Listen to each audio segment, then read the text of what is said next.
Patuloy ka namin pinupuri, niluluwalhati, lalakilang sinasamba sa Espiritu at sa katotohanan. Tos puso po kami nagpapasalamat sa iyong walang tigil na katapatan at kabutihan sa bawat isa, upang kami lahat ay handang matutong lumakad sa iyong kabanalan at katwiran. Lobe mo nawa na kami po ay iyong samahan sa oras na ito.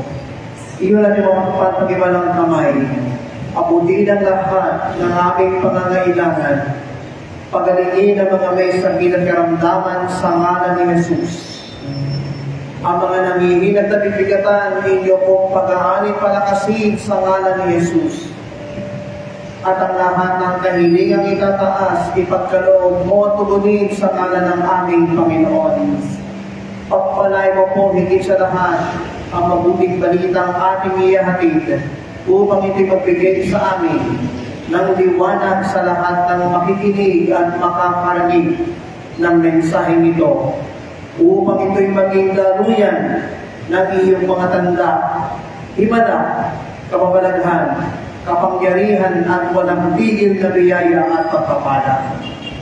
Ito po ang aming samot na namin sa ngalan ng Ama at ng Anak at ng Espiritu Santo. Amen and amen.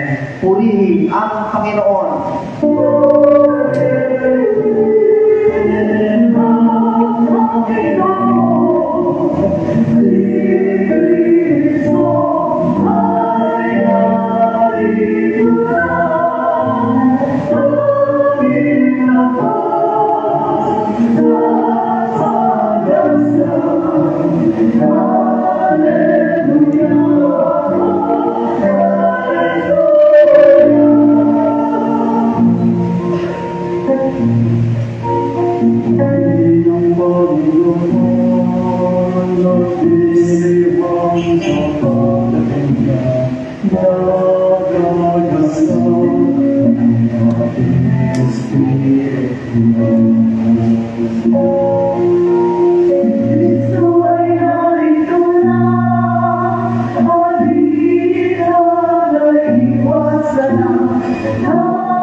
Hallelujah.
Itaas mo na ang iyong mga kamay.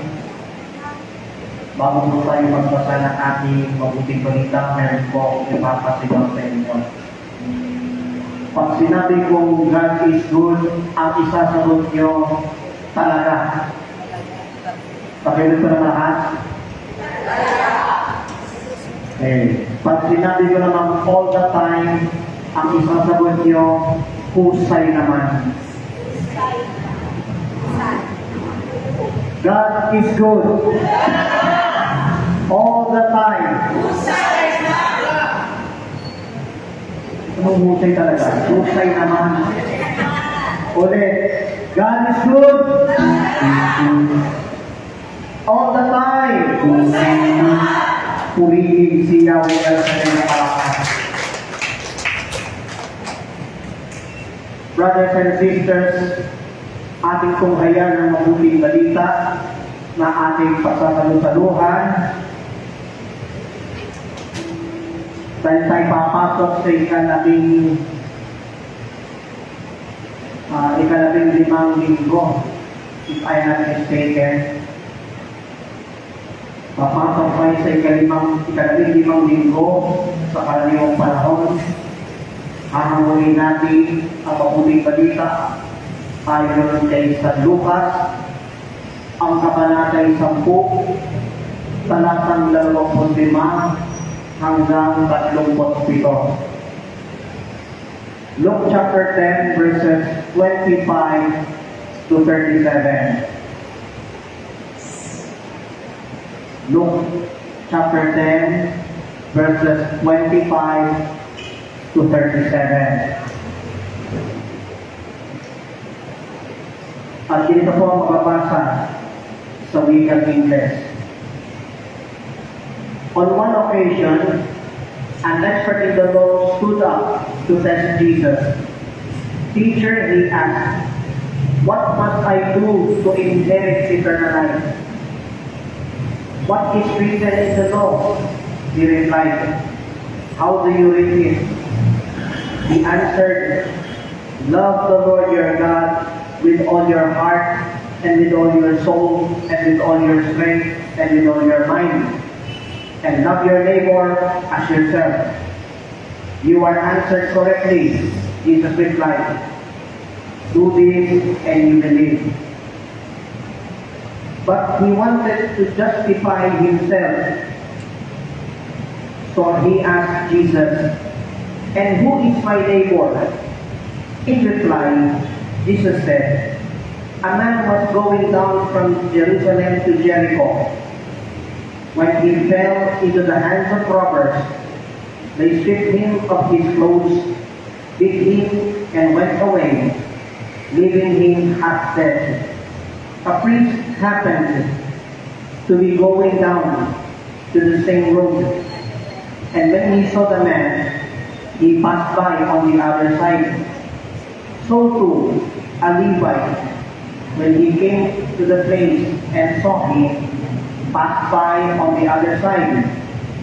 But a Samaritan, as he traveled, came where the man was, and when he saw him, he took pity on him. He went to him and bandaged his wounds, pouring on oil and wine. Then he put the man on his own donkey, took him to an inn, and took care of him. The next day, he took out 2 silver coins and gave them to the innkeeper. Look after him, he said, and when I return, I will reimburse you for any extra expenses you may have. Which of these 3 do you think was a neighbor to the man who fell into the hands of robbers?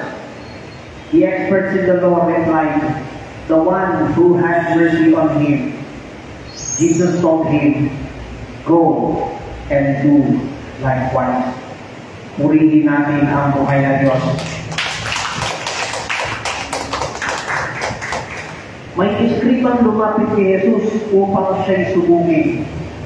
Guro, aniya, Ano ang dapat kong gawin upang magkamit ng buhay na walang hanggan? Sumagot si Jesus. Ano ang nakasulat sa kautusan? Ano ang nababasa mo roon?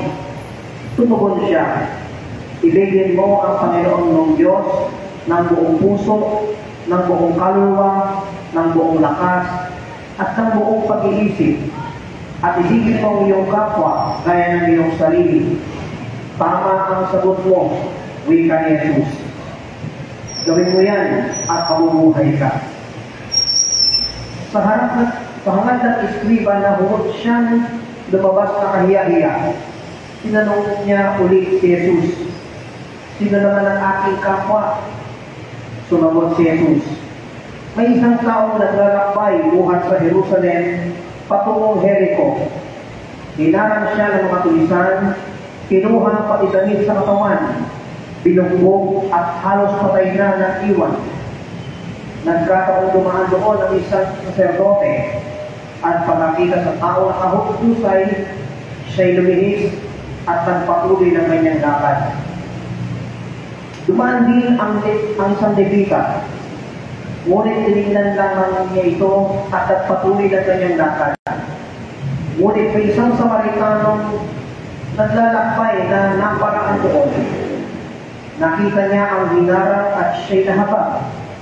Lumapit siya, dinusa ng langis at alak ang mga sugat nito at tinalian. Saka isinakay ang tao sa kanyang sinasakyang hayop, dinala sa bahay panguluyan at kinalagaan noon. Kinabukasan, dumukot siya ng 2 denaryo. Ibinigay sa may-ari ng bahay panguluyan at sinabi, alagaan mo siya.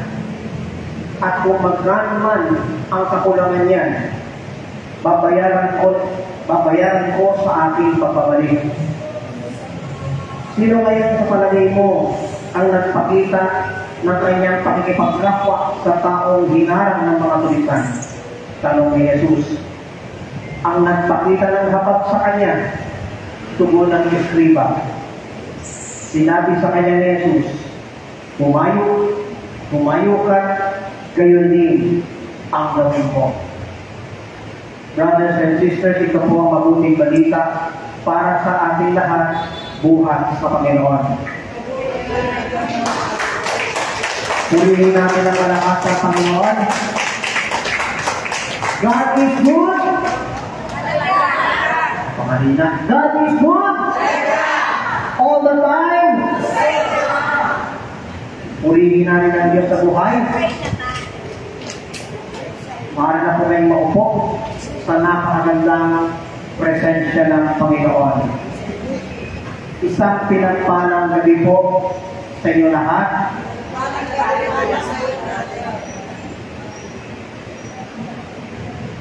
At magpapasalamat tayo sa Yahweh Al Shaddai sa katagumpayan ng 22nd Thanksgiving Anniversary Celebration ng Tapat pa Chapters. At alam ko po na ilan sa inyo na nakarating doon sa Feast Auditorio ay patuloy na pinaghimalaan ng buhay, banal at makapangyarihang Diyos. Purihin si Yahweh ang kanyang malakas. And speaking of anniversary, marami sa inyo ang talagang pinaghimalaan ng Diyos. Dahil doon sa temang magaling ka na dahil sa iyo pananampalataya. Amen? Ngayon, ang ulo ng makalangit na balita na nais kong ibahagi sa inyo, most especially those who are viewing this recorded FB Live. At naway maunawaan po ito ng buong mundo. No matter what dialect they have, Ang title po ng aking ibabahagi, Redefining Neighborly Love. Pagpapakahulugan sa pagmamahal sa kapwa. Redefining sa Tagalog, pagpapakahulugan. Amen? Pagpapakahulugan sa pagmamahal sa kapwa. Ang talinhaga ng mabuting Samaritano ay hindi lamang basta aral sa kabutihan. Ito po ay hamon na magmahal ng walang hangganan. Amen? Sa Ebanghelyong ating binasa, tayo'y hinamon ni Jesus ang pagiging makapatas at ipinakita ang tunay na daan sa buhay na walang hanggan.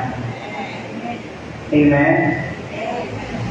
Imagine, isang eksperto ng kasulatan ang sadyang lumapit sa ating Panginoong Yesus. Para ano? Para subukin. Amen po ba? Now, how to redefining neighborly love? Una sa lahat,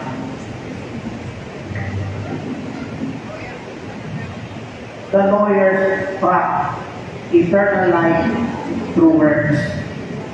Bigat ng panggagawang patas, buhay na walang hanggan sa pamamagitan ng gawa.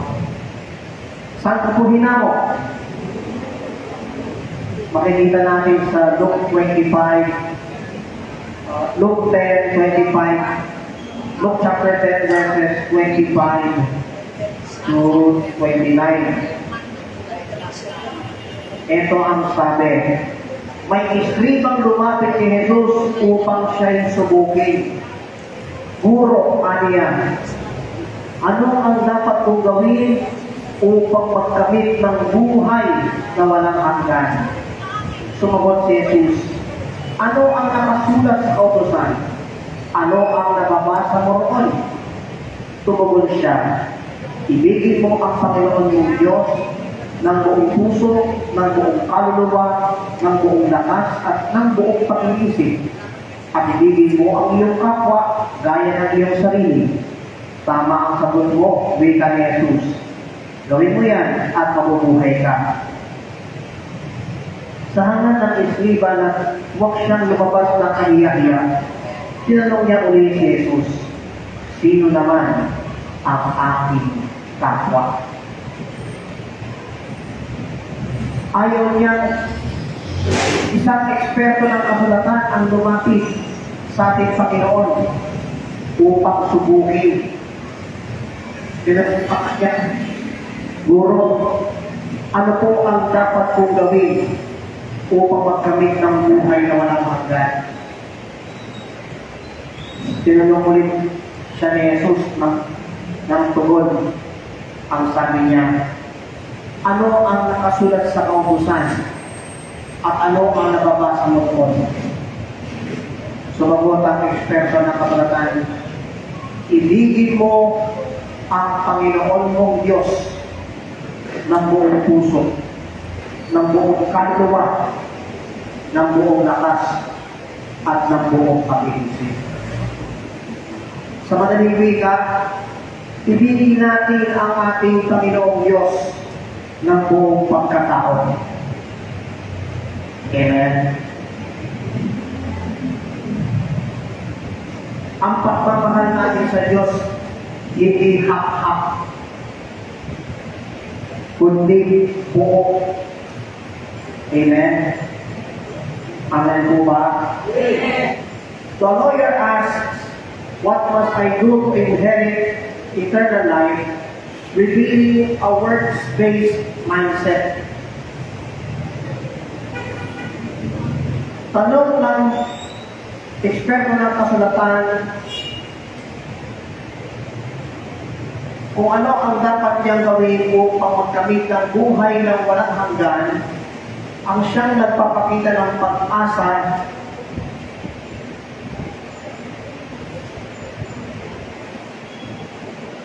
sa sariling gawa. Amen? At di lang yun, itinuro ni Jesus ang diwa ng kautusan. Ibigin ang Diyos, ibigin ang kapwa. Mababasa natin sa Deuteronomy chapter 6 verse 5 at Leviticus chapter 19 verse 18.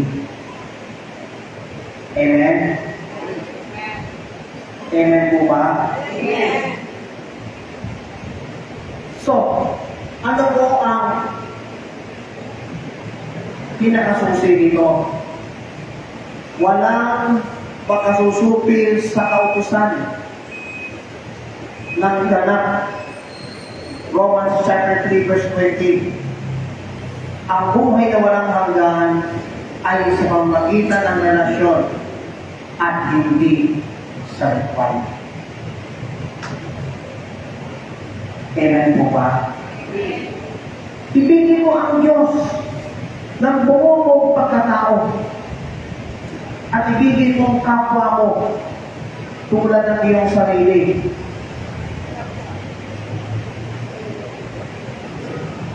No matter what, kung si Brother Ryan ay may salapin o wala. Amen? Kahit titigan po kayo yung aking cellphone camera, pogi pa rin.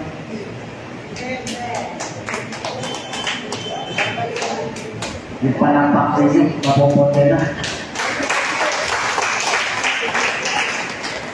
Okay. Panuhin niyo ko, bakit ka mo?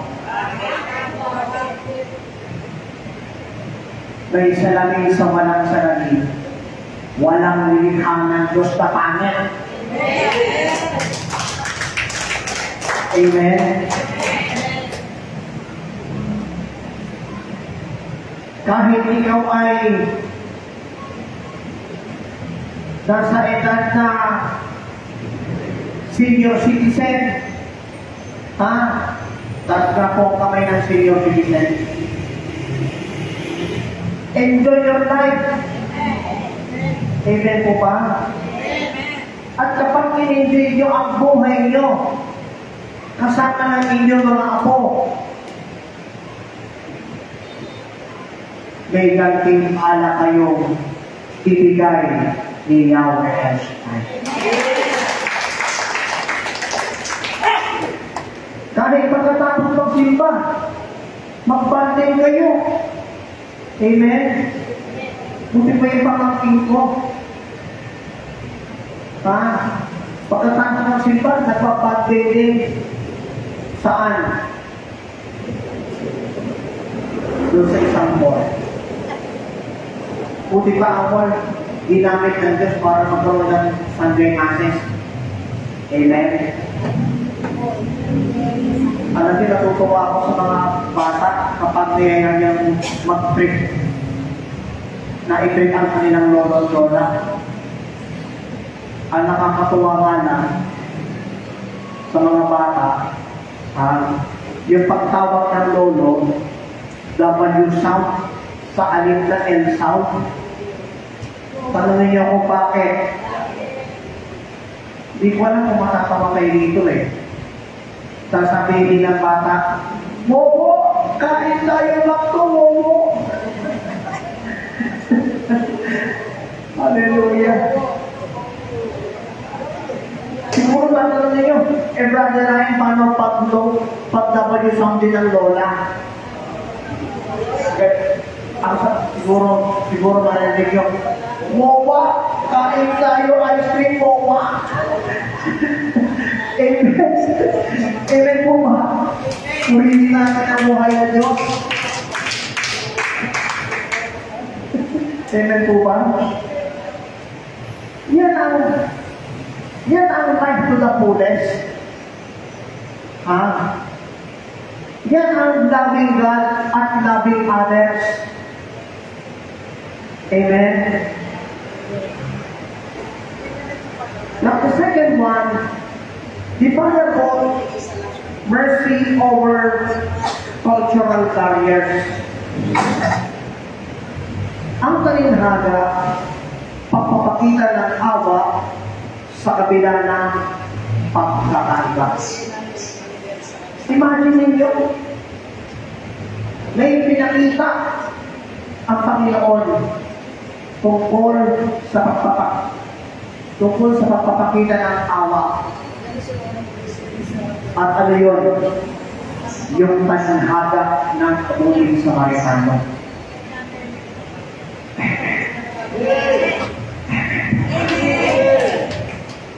Isang lalaki ang naglalakbay mula sa Jerusalem patungong San Sebastian Chapel sa Wawa, patungong Jericho. Hinaran siya ng mga tulisan. Kinuha pati damit sa katawan. Binugbog na parang jacket polo at halos patay na ng iwan. At nataong napadaan ang saserdote. So anong ginawa ng saserdote? Tinisdan niya. Sabi, teka, di mo kilala itong taong nakatuloy na ito. Alis lang ako. Pagkaalis ng Pariseo o saserdote, isang Levita na padaan. Ang problema lang, tinignan lang. Kaya sabi niya, naku, di mo kilala tao ko, alis na tayo ako. Napatilis eh. Ano pang sumunod na nangyari? Dumating ang Samaritano na padaan doon. At anong ginawa ng Samaritano? Nang tingnan niya yung taong nakahandusay. Ano, pagkasingin niya, anong ginawa niya? Hindi siya pwede ba niya yung nakahandusay? Inindyan ba niya yung taong nakahandusay? Hindi. Hindi inindyan. Hindi siya pwera. Bakos tinitigan niya. At nakabag ang kanyang puso. Ang sabi ng Samaritano, teka, mukhang kilala ko itong taong to ah. Ang daming sugat ah. Mabuti pa, galusin ko nga itong taong to. At hindi ako papayag na di siya abutan ng buhay. So, ginawa niya, nilapitan, pinuhusan ng lagis at anak ang mga sugat at saka tinali. At pagkatapos, isinanay pa sa isang asno. At saan dinala? Sa isang bahay panuluyan sa Wawa. At doon inalagaan.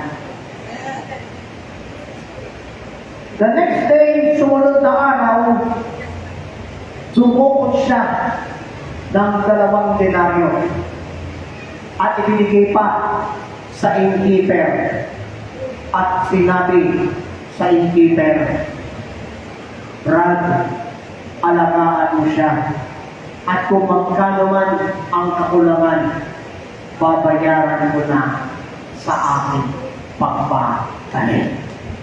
Purihin si Jesus.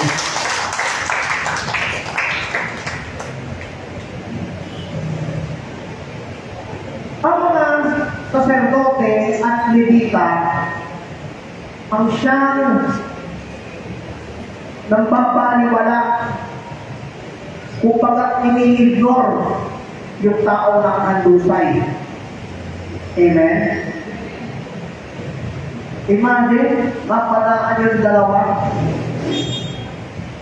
Winawalang bahala yung taong nakahandusay.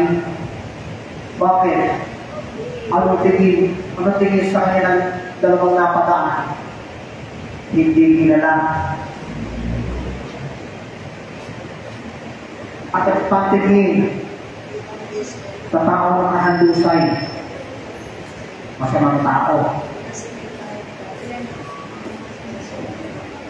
bida-bida. Pero sa mata ng mabuting Samaritano, hindi siya masama, hindi rin siya bida. Ang tanong ay bakit? Sapagkat ang taong nakahandusay ay ang taong tinasihan ng Espiritu ni Yahweh El Shaddai. Amen. At ano ang naging konteksto?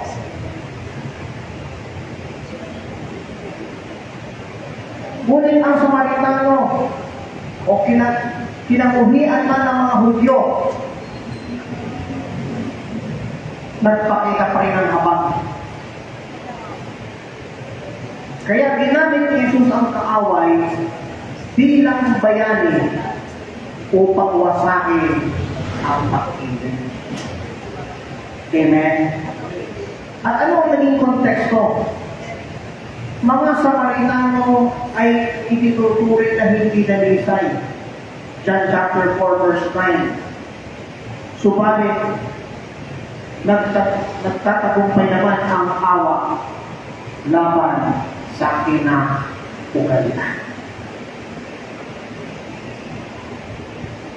Tahimik yata. Parang tahimik nyo. Wala yata akong kausap. Purihin si Jesus.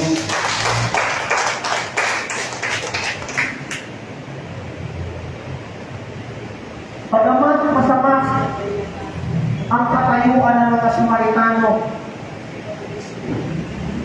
sila'y ginamit ni Jesus at itinuring bayani ng pagka-makapatid sa kapwa. Amen? Kaya napakanda yung tema ng simbahan ng 2016, Mercy and Compassion. Bakit mahalaga ang mercy and compassion? Sapagkat sa grasya ng Panginoon, wala tayong ibang ibahagi kundi ang awa at habag. Amen. Amen po pa. Purihin si Yahweh. The last thing is, habang ni Jesus, bumayo ka at bilhin ang gawin mo.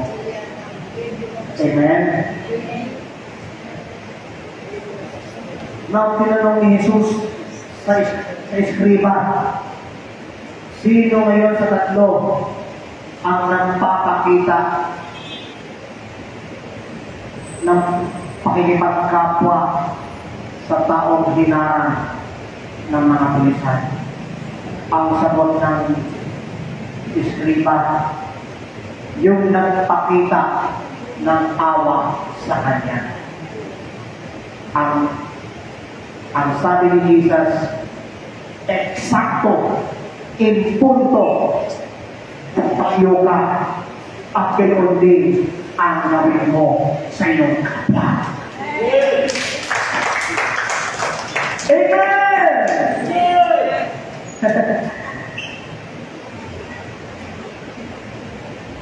Binaliktad ni Jesus ang tanong kung sino naging kapwa. Ang sagot ang nagpakita ng awa. Amen? Ang tunay na pagiging alagad ay pagkilos, hindi lamang sa kaalaman. Amen? Basahin niyo po ang James chapter 2 verse 17 at pagnilayang maiging. At ako'y niwala na sa pamamagitan ng pagpilay, tiyak, may magandang bagay ang darating at naghihintay sa bawat isa. Amen? Kaya kapatid, friendship, ka-prayer partner, katuwang, lalo na ikaw na nakatunghay sa digital platform.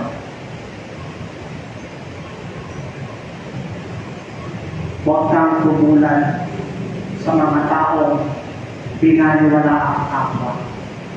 Tularan mo ang mabuting Samaritano. Tularan mo at gawin mo kung paano nagpakita ng pakikipagkapwa sa tao. Yung palakpak din yung year kaya sa rin walang halatong na po. Amen? Kaya huwag tayong nawala ng pag-asa.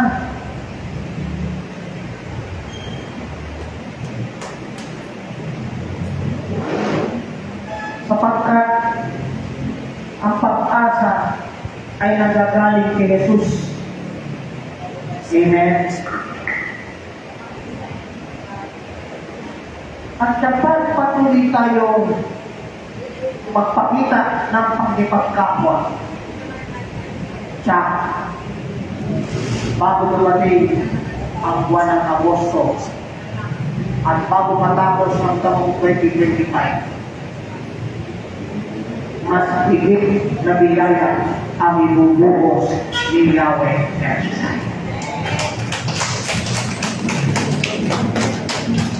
Amen. At bilang pagkatapos, tulad ng sinabi ni Brother Mike, tayo na kayo.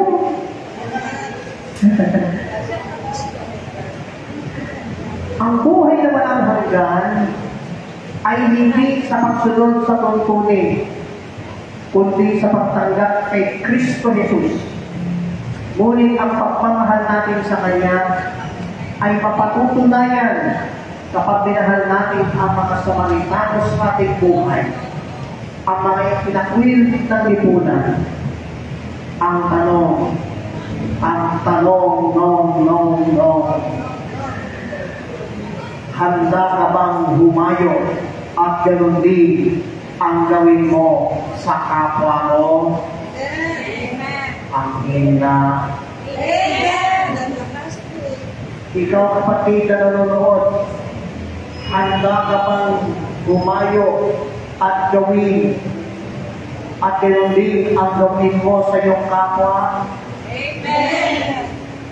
Amen daw sabi ng ating nanonood. Taas ang ating mga kamay at bilang simpleng dasal, sama-sama natin hilingin sa Panginoon na tayo pag-isahin ang laman ng ating puso. Make this focus a simple prayer. Magiging mga nasa digital, nanonood sa digital platforms, makita kayo sa amin.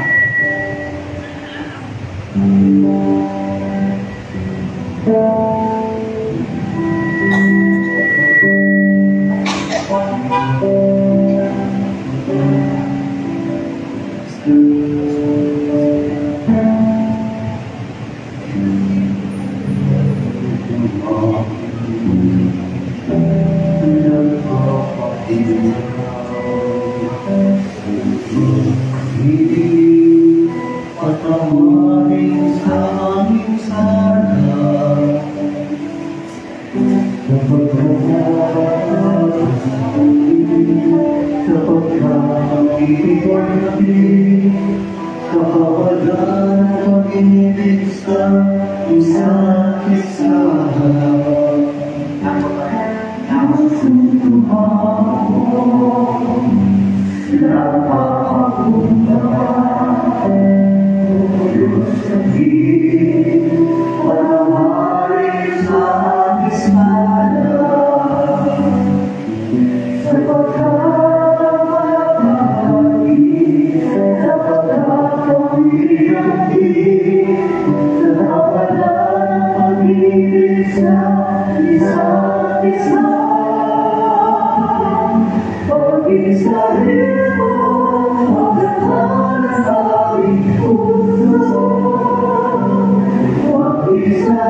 ang iyong pagmamahal, Jesus, manalika sa aming buhay.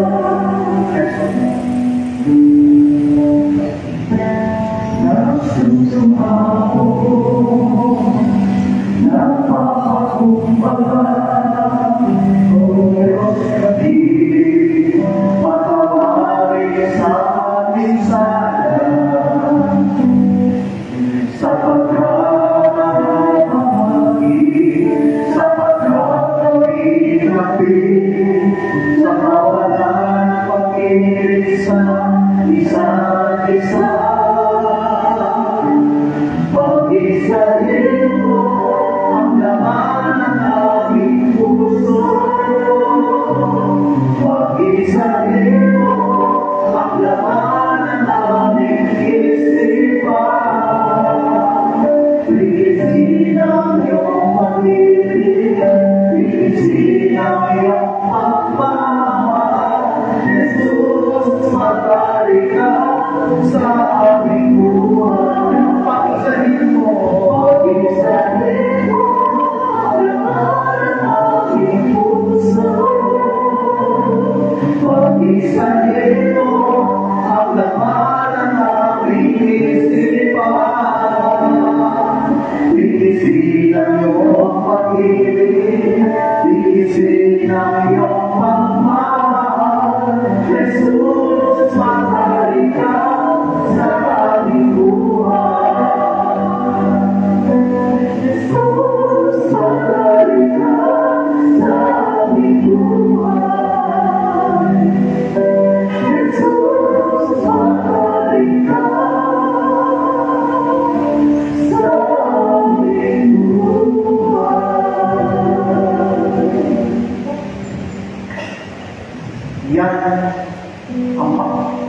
Yan ang pagpapahulugan ng pagmamahal sa kapwa. The redefining neighborly love. Yan ang ipinakita ng Panginoon sa talinhaga tungkol sa mabuting Samaritano. Nawa magrema sa atin ang mensahe nito at ay bahagi sa iba pa nating kapatid na wala dito upang may paabot ang mensahe nito lalo higit sa mga dating umaaktibo noon mula pasimula pa ng gawain ito. At naniniwala ako, bago dumating ang anibersaryo ng daap ito sa buwan ng Oktubre, ibubuhos ng Diyos ang walang tigil na biyaya at papapala sa nakatagal ito. Manalangin, Diyos sa mga makapangyarihan, maraming salamat sa iyong mensahe kapahayagan tungkol sa redefining neighborly love o Diyos. Nawa magsiting aral ang mensahe nito at ay bahagi sa iba ang kanilang napapakinggan o Diyos. Nawa sa mga oras na ito, alay po namin sa iyo ang aming taus-pusong pasalamat sa iyong walang tigil na katapatan at kabulihan sa bawat isa. Maging sila mga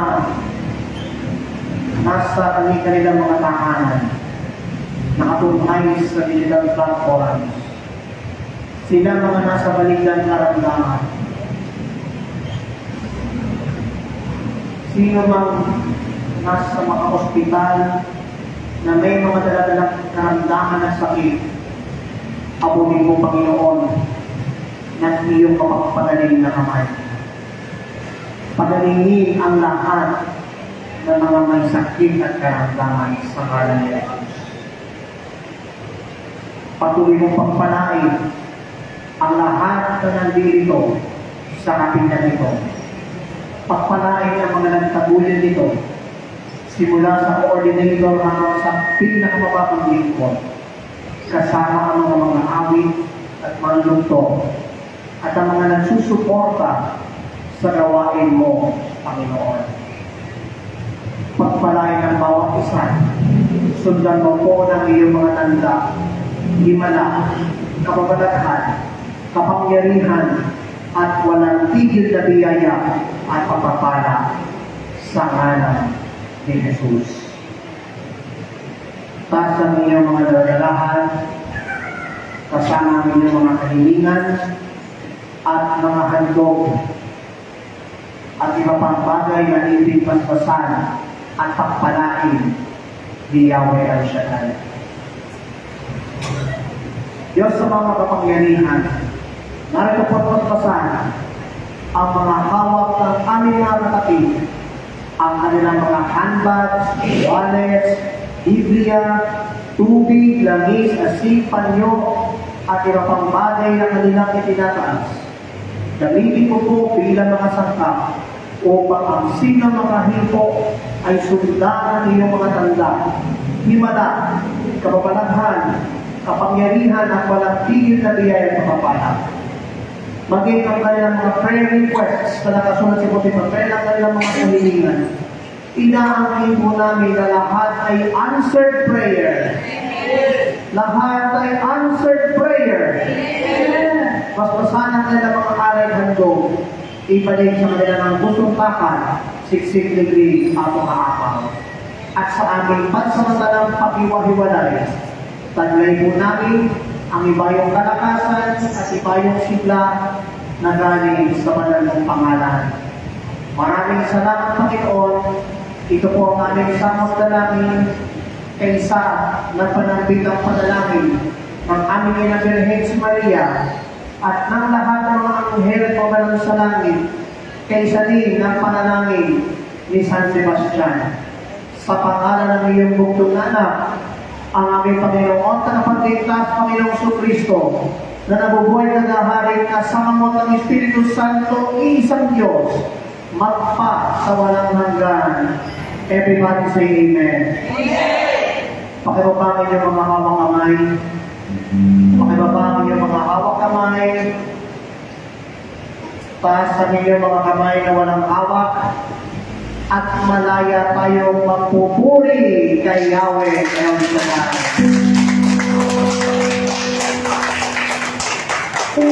God is good! Ano all the time? God is good! All the time! And may the Lord God bless us all now and always forever. In the name of the Father, Father, malaman po ang po kayo magpapalala. That's the declaration of our faith. In the name of the Father, and of the Son, and of the Holy, Holy pala, and of the Holy Spirit. Amen and amen. God is good!